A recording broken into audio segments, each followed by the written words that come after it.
noches, hermanos y hermanas. Continuamos con nuestro bello curso, ya casi terminándolo, de formación de predicadores, de evangelizadores, consejeros y todos aquellos que quieran dejarse utilizar por la palabra, ¿verdad? Que la palabra hable a través nuestro. Hoy vamos a hablar y vamos a aprender cómo organizar el mensaje, porque donde hay orden está Dios. Y como vemos aquí en esta imagen, así como en el fútbol, ¿verdad? El director técnico ve ahí las posiciones y la alineación, ve quiénes son los que van a ir hacia el frente, cómo va a estar distribuido según los talentos, ¿verdad? Quién es mejor defendiendo, atajando, atacando, todo eso. De igual forma nosotros hemos recibido y hemos aprendido pues muchas cosas para organizar nuestro mensaje, ¿verdad? Desde cómo hacer una buena introducción con varias vías. Hemos visto diferentes técnicas, ¿verdad? Para poder dar el mensaje. Hemos visto, como hablábamos, un montón de ingredientes. Entonces la idea es hacer un plan. Un plan de, bueno, ¿qué le voy a decir a esta persona? ¿Qué le voy a decir a esta comunidad? ¿Qué mensaje le voy a transmitir a esos jóvenes, a esos adultos? Dependiendo, vamos a clasificar el mensaje como lo vimos hace 8 días. Entonces vamos a hacer, como quien dice, un planeamiento para ahora sí, pues echarlo en marcha, ¿verdad? Porque la idea es, como buenos directores técnicos, vamos a predicar para ganar muchas almas para Cristo. Pero si nos vamos todos, bueno, ahí, vámonos y que este director diga, bueno, a como pueda cada uno, bueno, entonces nos van a golear. Yo confío en ustedes, vaya, juéguensela, ¿no? Tiene que haber una organización, un plan. Para eso, vamos a ver entonces algunos elementos que deberían de constar en un mensaje. Un mensaje debería constar de lo siguiente, y vamos a ver una serie de puntos que muchos de ellos no deberían de faltar en un mensaje, en una prédica, aunque no es que estén todos obligatoriamente en ese mismo orden y si no la prédica va a estar mal, no es así. No es que estén escritos en piedra, pero son buenas recomendaciones para llevar un buen orden. Primero que nada, pues una buena introducción o motivación inicial. Porque lo que bien empieza, bien termina, ¿verdad? Entonces, si usted arrancó bien, y vea como aquí como ven aquí el dibujo, la introducción o motivación, la idea es con el mero arranque poder atraer a las personas, poder arrancar siendo atrayentes y no que la gente se le duerma desde el primer buenas noches, porque lo hizo tan mal que, sí, buenas noches, sí, pero lo tomó literal y se durmió. No, debut y despedida, ¿verdad? De arranque y de despedida, sino que sea un arranque atrayente versus esto que vemos ahí, donde muchos inician y se matan solos. Desde el arranque empiezan a decir sorry, o sea, perdón. Hay gente que inicia los mensajes o hasta una consejería diciendo, bueno, usted me va a disculpar, y empiezan pidiendo perdón. De una vez se auto boicoteó, se mató solo, como quien dice, pidiendo perdón ahí como el amigo con flores y todo. ¿Por qué? Porque ahí lo que estáis diciendo, bueno, me van a disculpar si fallo en algo. Y una vez pidiendo perdón, me disculpan por si lo que le voy a decir no les va a servir de nada. ¿Qué es eso? Bueno, ya es muy extremo. Una persona necesitada y usted le va a dar un consejo y le dice, bueno, vea, me disculpa, tal vez yo no soy la mejor persona para decirle esto. Entonces vaya, búsqueme a quién es la mejor persona, le va a decir. Vaya, búsqueme el que sí sabe. Entonces, hemos hablado del error de empezar pidiendo disculpas o diciendo, bueno, es que me tocó me tocó hablarles, o sea que usted no está ahí por su propia voluntad, ni siquiera por voluntad divina. ¿Por qué? Le tocó. Ni modo, es el que estaba. No se me olvida una hermana que empezó la prédica sumamente nerviosa y dice, bueno, yo estoy aquí, pero realmente no debería ser yo. No debería ser yo. Es que el que tenía no vino, no pudo. Mire, la gente no ocupaba saber eso. Diosito le escogió a usted, movió lo que tuviera que mover. El que le tocaba realmente no, en la mente de Dios era usted. Pero usted de una vez se mató solo. O aquellos que dicen, sinceramente no sé qué decirles. Entonces vaya, siéntese y no sabe qué decir. O aquellos que dicen, la verdad es que los demás ya lo dijeron todo. Esa famosa frase, es que ya lo dijeron todo. Bueno, entonces no le dejaron nada a usted. Entonces, esas cosas no ayudan a motivar. O la más típica que dice, les voy a robar un poquito de su tiempo. Les va a quitar el tiempo. Otra gente dice, ay, vine a que me robaran, a que me quitaran el tiempo. Y empieza quitándome el tiempo y va a terminar quitándome la paciencia. Pero que me van a quitar. Y yo vengo a llenarme y más bien me van a quitar. Entonces, mucho cuidado. Entró perdiendo. Para hacer una introducción de esta forma es mejor ni hablar, ni arrancar. El arranque tiene que ser, como dice el hermano, con alegría, con entusiasmo, con fuerza, con autoridad y más que nada fomentando el interés, fomentando la expectativa. Que los hermanos digan, caramba, esto va a estar bueno. Yo que creí que hoy iba a ser como cualquier día y no, esto se va a poner interesante. O sea, saber vender la prédica, el mensaje, desde el puro arranque. Lo que ustedes están a punto de escuchar en unos minutos puede cambiar el resto de su vida. Si le invertimos un poquito de atención en este rato, usted nunca se va a arrepentir. Ya con eso la gente dice, carajo, ¿cómo está esto? Ya son palabras que atrapan. Hoy les compartiré una enseñanza que jamás olvidarán. A ver si es cierto. Felicito a aquellos que trajeron su cuaderno, su lapicero, los que van a tomar apuntes, porque usted no se va a querer perder nada. Como la hermanita que fue y compró su libreta y su lapicero apenas entrando, y yo la felicité porque ella dijo, tengo que tomar nota de esto. Mire, no se equivocó. Ese tipo de introducción para lograr atrapar a la gente. Este día Dios los ha llamado de manera personal, porque Él tiene un mensaje para cada uno. No se preocupe por el que no vino, porque el que tenía que estar era usted, y Dios le quiere hablar. Vamos a buscar en la palabra. Ese tipo de introducciones no tiene que ser introducciones que ya leí una prédica antes de la prédica y que empezó ahí, no. De hecho, las vías que vimos, como la cosmológica, antropológica, la vía de la revelación, cualquiera de estas vías nos pueden ayudar para dar una motivación, ¿verdad? Una motivación inicial. Bueno, vamos a continuar. Es que, como les digo, uno se emociona. Después de dar esa introducción, que supuestamente era corta, no como la que yo acabo de hacer, esa motivación inicial, pasamos a la lectura de la palabra de Dios. La lectura es muy importante que todos nuestros mensajes tengan que ver con la palabra de Dios.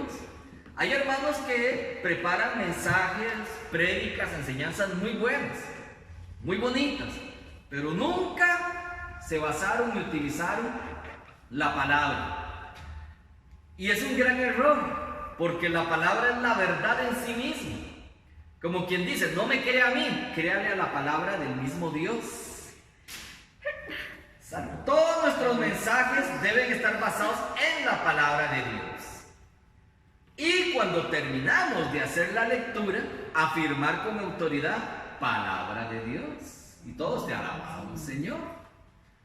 Mire, si la persona nunca puso atención a lo que usted leyó, por lo menos dice, ay, mira, si era palabra de Dios. Y yo pensando en otras cosas. Más adelante vamos a ver donde ya se va explicando esa palabra. Hay personas que terminan la prédica, de hacer la lectura bíblica, le dan un beso a la palabra, como quien dice, para enseñarle a los hermanos que no es un libro cualquiera, que no es que trajo un diccionario, un folleto, lo que sea, no, que es el mismo Jesús hecho palabra.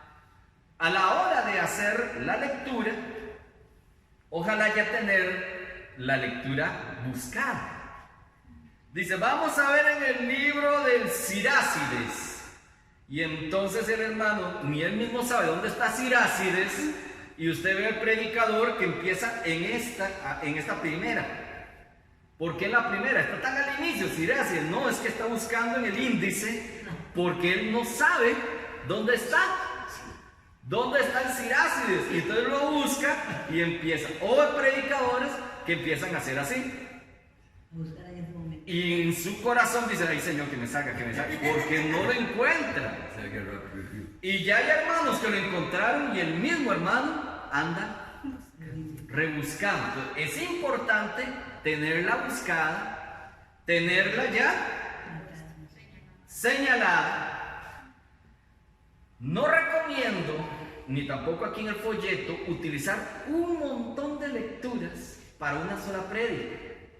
Porque va a tener los hermanos de aquí para allá, de allá para acá, en la Biblia. Está bien basarse en unas 2 o 3, pero hay hermanos que por cada uno de los ejemplos y capítulos de su prédica es una lectura diferente. Y ya vimos que de una sola palabra se puede ampliar muchísimo. Entonces, inclusive tener una sola, y ya vimos cómo poder profundizar, ¿verdad?, en la palabra con diferentes maneras, utilizando personajes, que las guerras, que las parábolas, tanto eso. De una sola lectura se puede profundizar muchísimo. Entonces, de una sola lectura podemos ya basar nuestra prédica. Quizás nos podemos también apoyar que en un salmo, una cosa así, pero no tener un montón de lecturas. Ya tenerla buscada y tenerla señalada. Si usted guste, depende del tiempo, darle tiempo a los hermanos para que también la busquen, perfecto. Yo soy uno que le digo a los hermanos, bueno, el que la encontró que me diga amén. Entonces yo, oye, amén, amén. Si usted está buscando, diga aleluya. Entonces, aleluya, aleluya. Entonces, bueno, vamos a darle tiempo a los aleluyas. Pero no dar demasiado tiempo, ¿verdad? Tampoco hasta que el último que estaba buscando la encontró y usted ya perdió tiempo que necesita en su mensaje, en su prédica. A la hora de hacer la lectura, entonces con voz fuerte, sabiendo muy bien dónde inicia, dónde termina. Si usted va a pedirle a algún hermano que le haga la lectura, quien dice, ¿quién la tiene? Y ese a veces quien la tiene es porque el hermano no la tiene. El predicador está buscando quién se la encuentra. Yo la tengo. Y esa persona, ok, hasta el verso 5. Y el hermano empezó a leer, a proclamar, ¿verdad? Al 1, el 2, el 3, el 4... el 5, el 6, el 7, el 8, el 9, y no le vio nunca el fin. Entonces, hay que tener cuidado si pasa eso, para decirle, mi hermano, hasta ahí está bien, con mucho amor, pero si no era, porque hay personas que siguen porque creía que el 5, pero era el capítulo 5, no era el versículo 5, iba a seguir y seguir. Entonces, tener esos cuidados. Puede que usted ya se haya puesto de acuerdo con algún hermano para que le haga la lectura, que usted sepa que esa persona lee bien, que no tiene problemas de lectura, porque si la persona que le dijo, yo la leo, y esa persona tiene mucho amor, pero le cuesta leer, o no se trajo los lentes en ese momento, cuando terminó la lectura nadie le entendió nada, y usted va a basar su prédica en la lectura que ese hermano hizo y no se entendió, es mejor que usted la vuelva a hacer en esos casos, pero la lectura tiene que quedar bastante clara, bastante que se comprende. Número 3, para avanzar rápidamente. después de que se hace la lectura de la palabra de Dios, pasamos a hacer la ambientación u orientación. De hecho, este es como quien dice, en un barco, el timón. El timón que va a dirigir a los hermanos hacia el mensaje a donde vamos a ir. El timón que nos lleva. Como ven aquí en este dibujo, el hermano entonces se los va graficando con colores y de unas formas donde la gente se mantiene a la expectativa. Es agarrar la misma lectura que acabamos de proclamar, la misma lectura que se acaba de leer, y la vamos a explicar con nuestras propias palabras.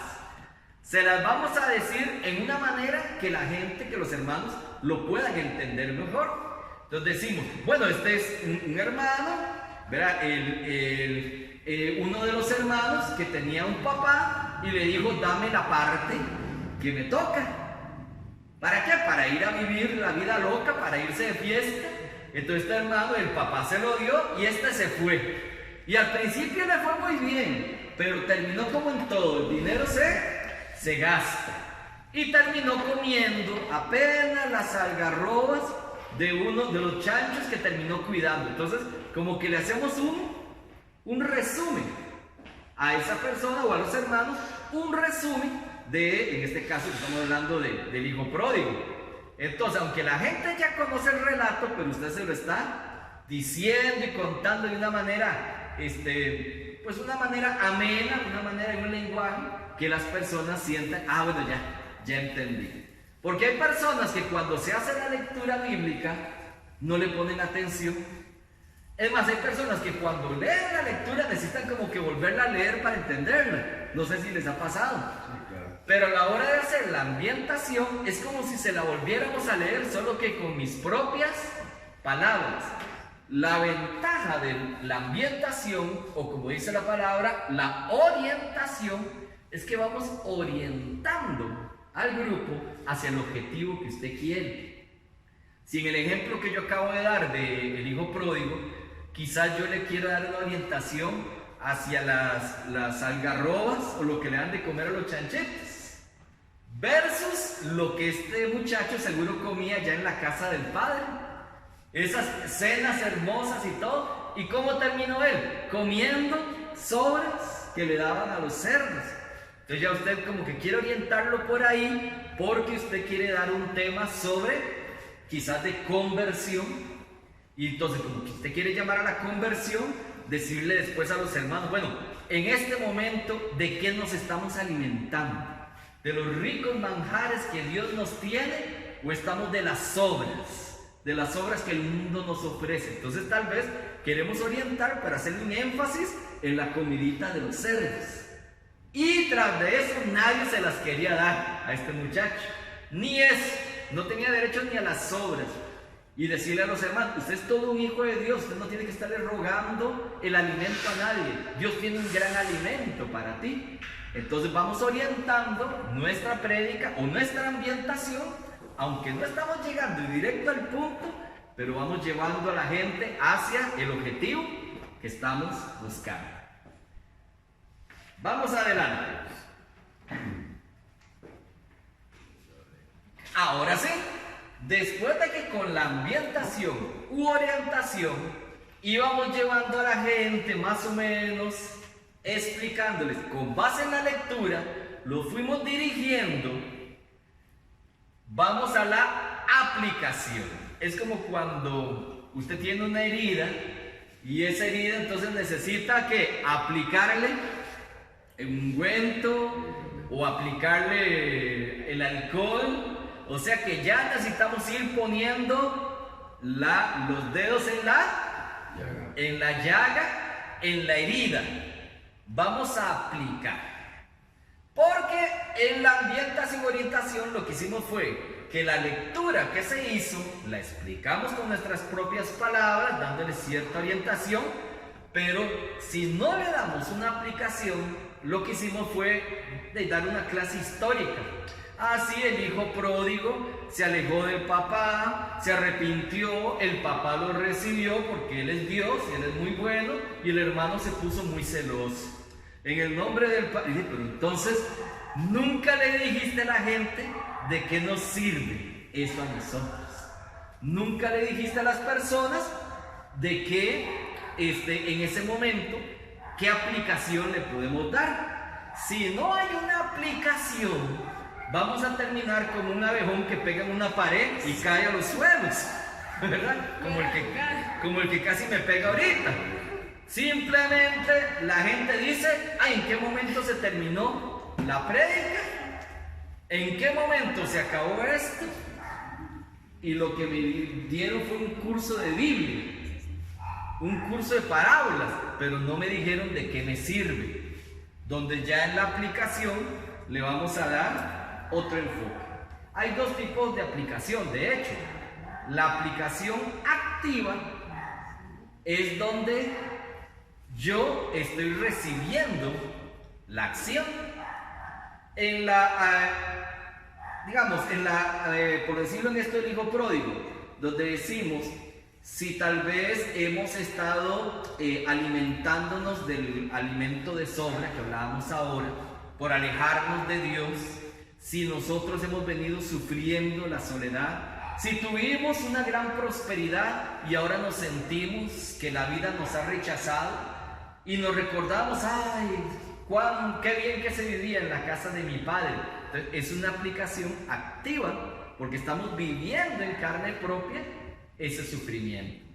En una aplicación pasiva es donde los que están más cercanos a nosotros, como que dice los demás, son los que ejecutan esa acción.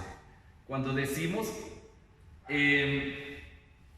los demás, que como decía aquel que no le quería dar de ese alimento al hijo pródigo, ¿cuántos de aquellos que nos han despreciado, aquellos que nos han dado la espalda en los momentos que estábamos necesitados, hambrientos de amor, hambrientos de una mano amiga, y como a ese hijo pródigo nos han negado también de ese alimento, pero el Padre Celestial se lo negó? No, Él recibió ese hijo pródigo. Entonces, ahí es donde depende la acción de los demás.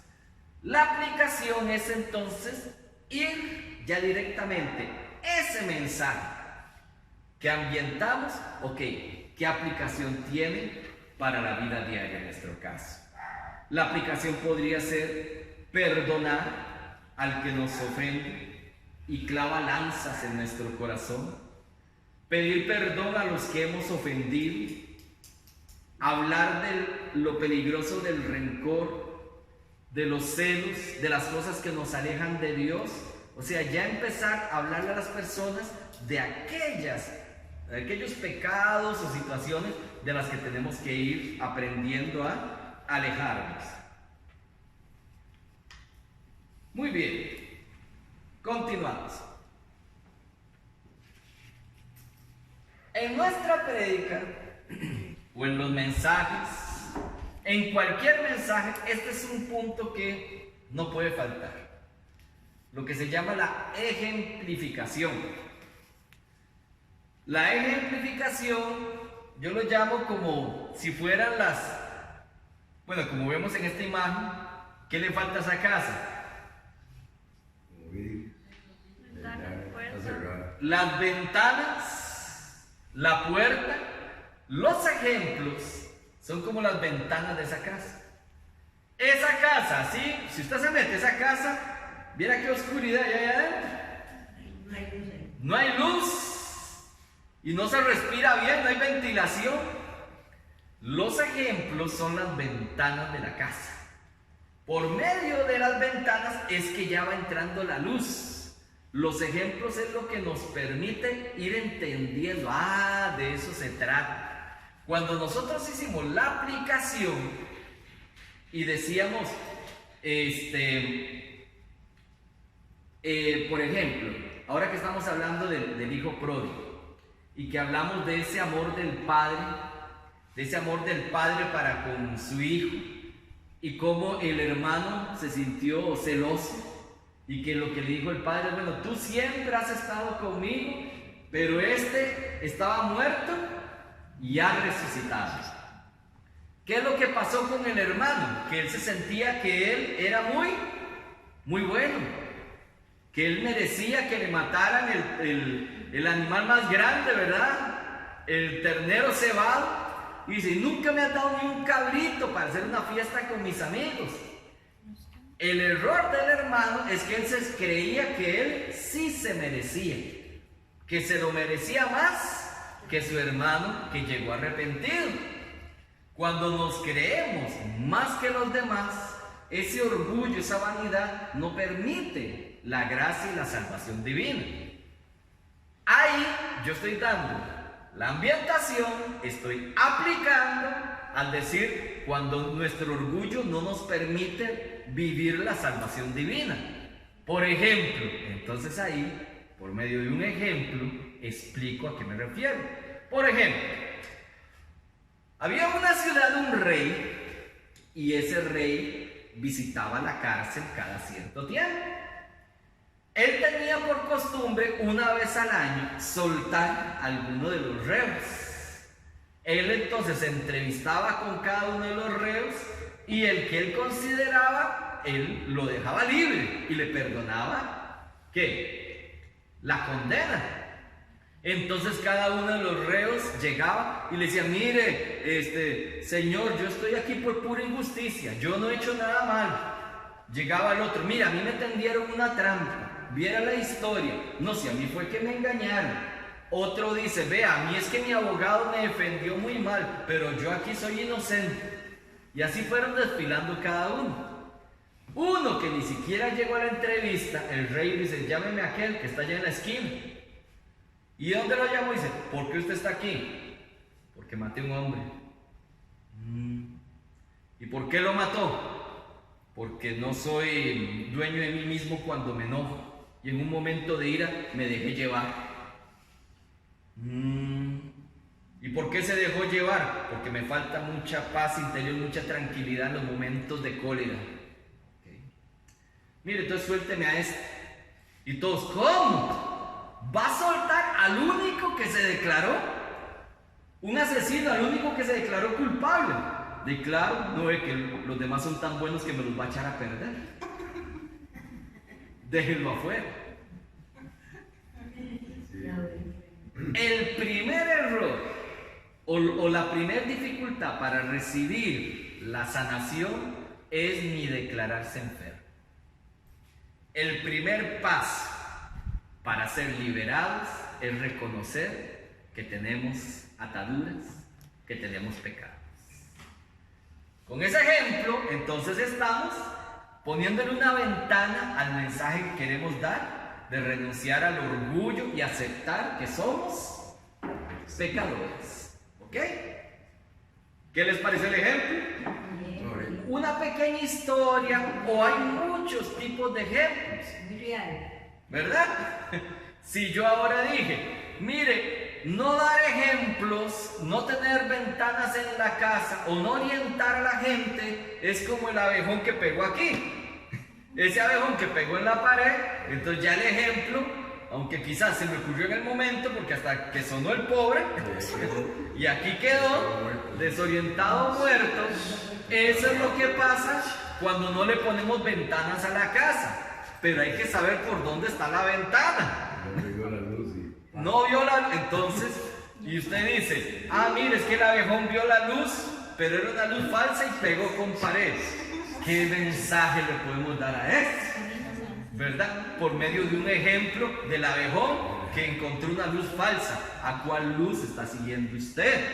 Cuidado, no es la luz verdadera y pega con pared. Muy bien. La ejemplificación es sumamente ilustrativa, pero es mucho mejor cuando los ejemplos ya los llevamos preparados, cuando los ejemplos los llevamos listos, como la historia que les conté ahora del rey, para no tener que recurrir a algún ejemplo de momento, como el de este pobre abejón. Bueno, sigamos. Después de que hemos aplicado y dado ciertos ejemplos, hacemos un resumen.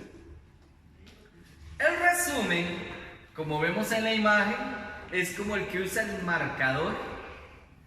¿Para qué? Para poder darle énfasis a ciertos puntos.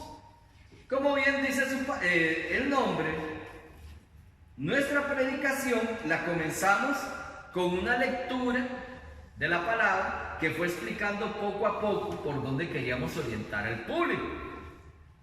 Pero ya al final, al ir cerrando, porque ya aquí vamos como aterrizando, vamos haciendo un resumen de ideas.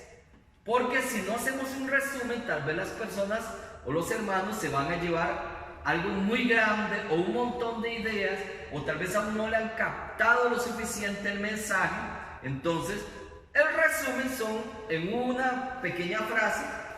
Lo que hacemos es tratar de recorrer en forma panorámica la predicación y les decimos ahora hacia dónde está la pista de aterrizaje. Por ejemplo, si hemos predicado sobre el fariseísmo, como quien dice, o sea, sobre la mediocridad, sobre la altanería, ¿verdad? Hay un solo pecado que Dios no perdona, el cual es el pecado del que nosotros no le pedimos perdón. Con una frase así, ¿qué es lo que pasaba con los fariseos? Que ellos eran muy buenos, muy santos. El único pecado que Dios no puede perdonar es el pecado que no confesamos, o sea, el que no aceptamos que tenemos. Entonces, una frase como esta viene a resumir todo el tema que venimos hablando. Si hemos predicado sobre nuestra misión evangelizadora, la importancia de evangelizar a otros, una frase como decir: evangelizar no es optativo, evangelizar no es una opción, es imperativo. Evangelizar no es una opción, sino que es un deber. Porque ¿qué le vamos a entregar a Él cuando venga a pedirnos cuentas? En un resumen, en una frase así, prácticamente se le está dejando el mensaje de bolsillo a los hermanos para que todo esto que utilizamos se lo pueda llevar de una forma más corta. Siguiente. Imperativos.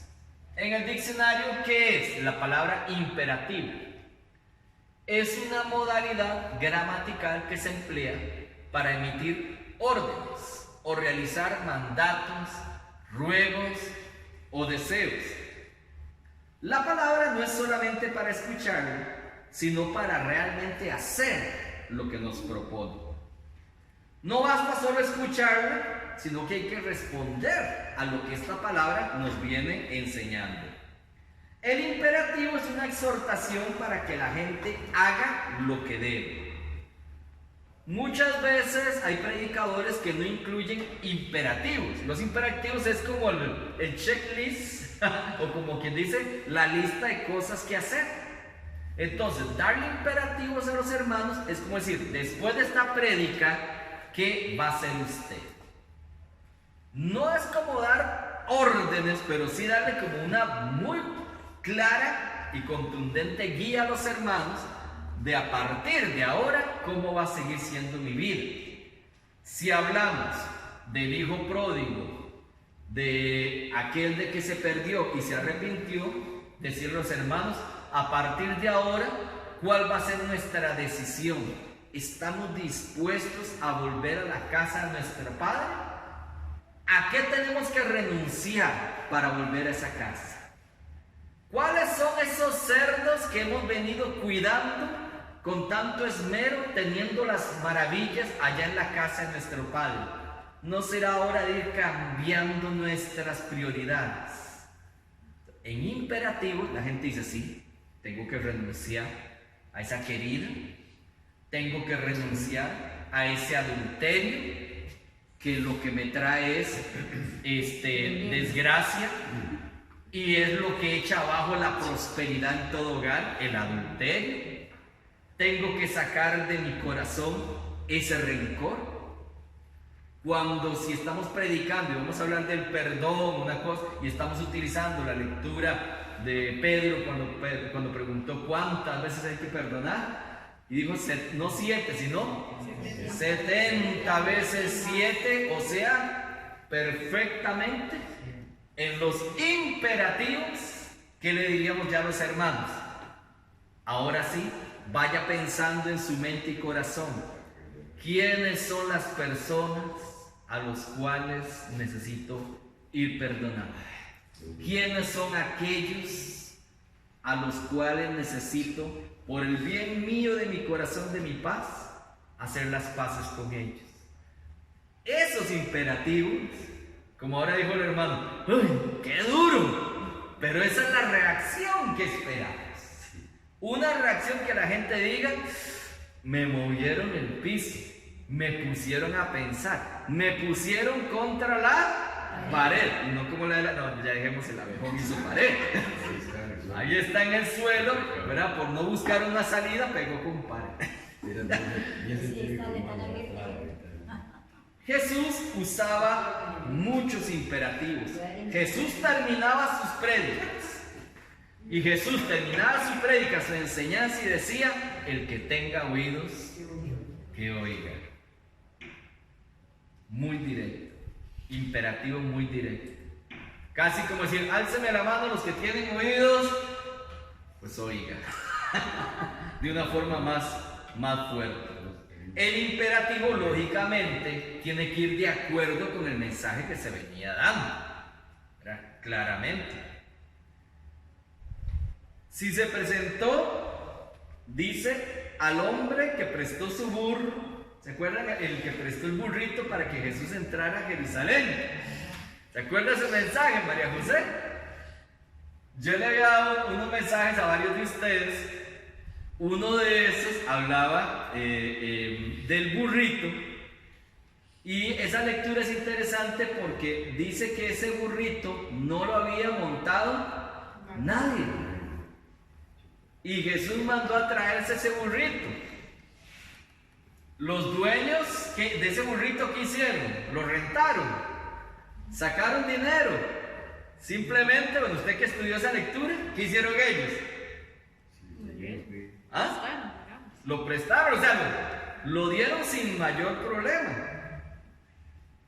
¿Cuál es el imperativo? Si ahí damos un mensaje de la actitud de los dueños del burro. No sabían ni para quién era o qué, pero ellos llegaron y dijeron, los discípulos, el maestro lo está necesitando, lo está esperando el burrito.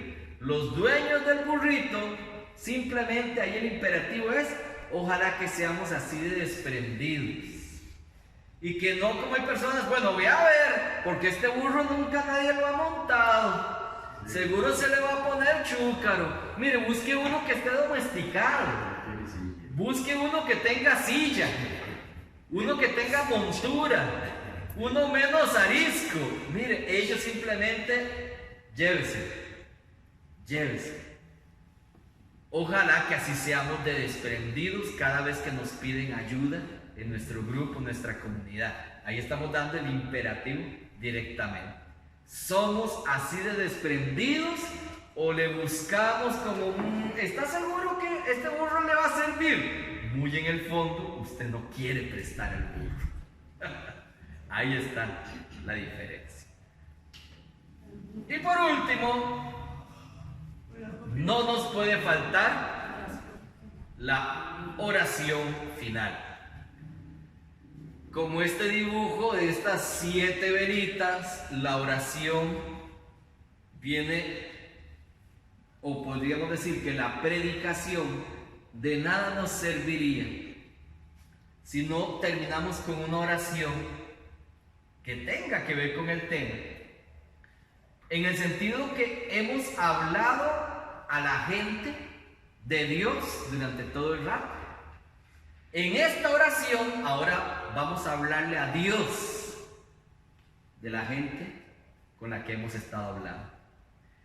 Dirigimos nuestra oración primero dando las gracias, lógicamente, por el tiempo que pudimos reunirnos, por la palabra que pudimos compartir, pero en donde podemos decir, Señor, te queremos pedir, utilizando el ejemplo esto del burro, Te queremos pedir que tome nuestro corazón y quites de nosotros todo orgullo, que quites todo egoísmo, que quites de nosotros toda excusa para no prestar nuestro servicio, como lo hicieron estos hermanos, dueños del burrito. Y entonces dirigimos nuestra oración, y esa oración lo que hace es crear compromisos de la gente con respecto a la prédica. La gente dice: Señor, yo quiero dejar de ser un egoísta. O si usted quiere darle otro enfoque: Señor, ayúdame a ser como el burrito, que aunque nadie lo había montado, él no se puso chúcaro, ni te botó. Él se dejó que tú lo montaras para entrar a Jerusalén. Tú sabes el carácter que yo tengo, tú sabes. Y ahí, qué bonito, en una oración estamos renunciando ¿a qué? A ser tan chúcaros, orgullosos y a echar abajo un montón de cosas. A ser mansos y humildes. ¿Ve? Y ahí está ya tiene la lectura, le falta el resto de todo lo demás. Simplemente. La oración inicial es muy importante. Ahora la hermanita hizo una oración y en muchas comunidades dicen que venga el predicador, vamos a orar por él. Un paréntesis: si a usted le toca o le nació, o sea, ay, me tocó hacer la oración, muy feo, ¿verdad? Pero si usted es el que va a hacer la oración por el predicador, por el mensaje. Por mí han hecho oración muchas personas y hay gente de gentes. Hay hermanos que empiezan a hacer la oración y ya después me duelen las rodillas porque esa persona se inspiró y empezó a hacer una oración enorme. Y tómalo, Señor, tú lo conoces. Toma este pobre instrumento tuyo. Y yo me quedo así: bueno, está bien, es cierto. A este pobre pecador, casi le falta este desgraciado. Ay, momento, ¿eh? A este que no vale nada ante tus ojos. Entonces, ya los hermanos dicen: ¿pero a quién escogieron para predicar? A este pobre diablo, ¿eh? Entonces, mucho cuidado. Vea, yo he escuchado de todo. Sánalo, libéralo. Y ella está esperando que yo empiece a brincar. Tengamos mucho cuidado. Saca de todo espíritu impuro. O sea, ahí mató al pobre hermano delante de todos. La gente va a decir: ah, no, seguro el que está haciendo oración algo sabe, algo conoce. Miren, la gente empieza a darle vueltas. Mucho cuidado, porque si al hacer una oración lo que quería ya era figurar, o sea, hay un tiempo para cada cosa. Si queremos hacer una oración fuerte, sanación, hable con el coordinador y organizamos algo. Pero no aproveche: uy, este es mi momento.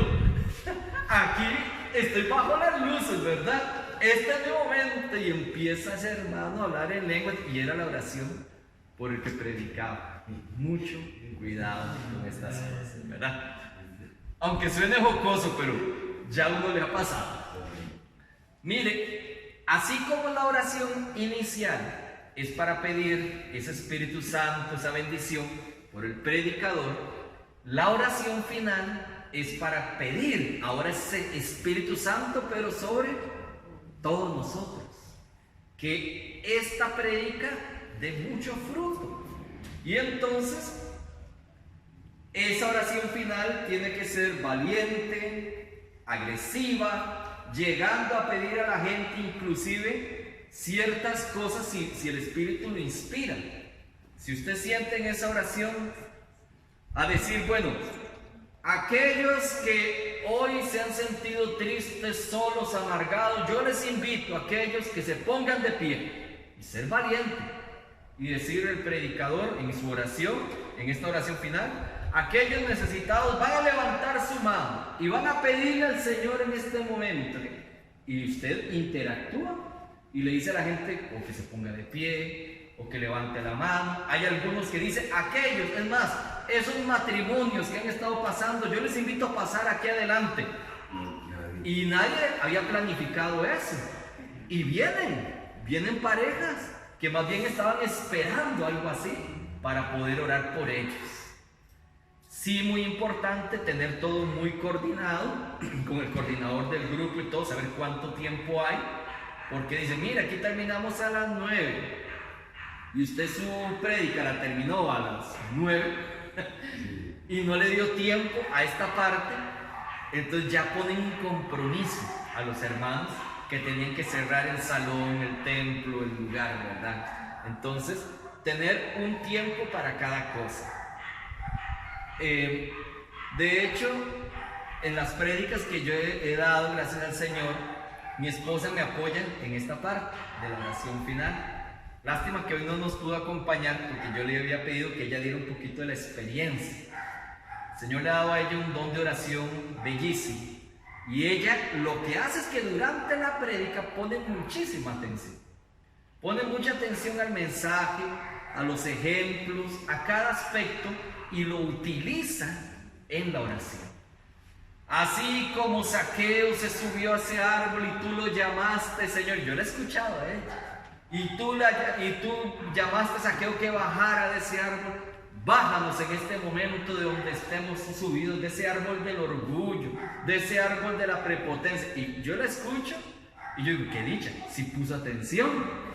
Ella agarra de ese mensaje y lo utiliza para que entonces tengamos una experiencia espiritual en esa oración final bellísima, ¿verdad? A veces nos ponemos de acuerdo. Yo le digo, Vivian, vea, el tema se va a tratar sobre tal cosa, entonces, para que usted me ayude con una oración que sea de sanación o de renuncia o de fortalecimiento o de tantas aplicaciones como los casilleros que vimos, o que sea de arrepentimiento. Ya yo le digo como qué tipo de oración, porque está orientado al tema que sea. Si usted tal vez quiere delegar la parte de la oración a un hermano, póngase de acuerdo como qué orientación va a tener la prédica para que la oración se vaya también en esos sentidos. No sé si alguno de ustedes ya ha tenido la experiencia de tener que dar un mensaje, una prédica, pero estos elementos lo hacen uno pensar mucho, bueno, en cuál parte nunca me falta a la hora de dar un mensaje. Decir, bueno, siempre utilizo la palabra de Dios. O pensar, mira, yo nunca le hago introducción de una vez. Bueno, tomemos la palabra y nunca le doy una motivación inicial.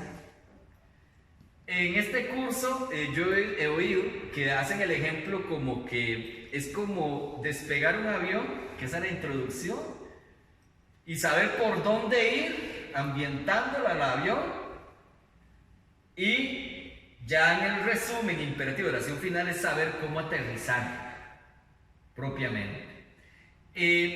Pero de hecho yo en muchas ocasiones he tenido que autoevaluarme repasando estos puntos y digo, mira qué vacilón, muchas veces tal vez he fallado en el resumen y entonces no le estoy dando como un mensaje al final de bolsillo a los hermanos. El resumen es este, y que los hermanos se puedan llevar ese resumen de la prédica que se dio.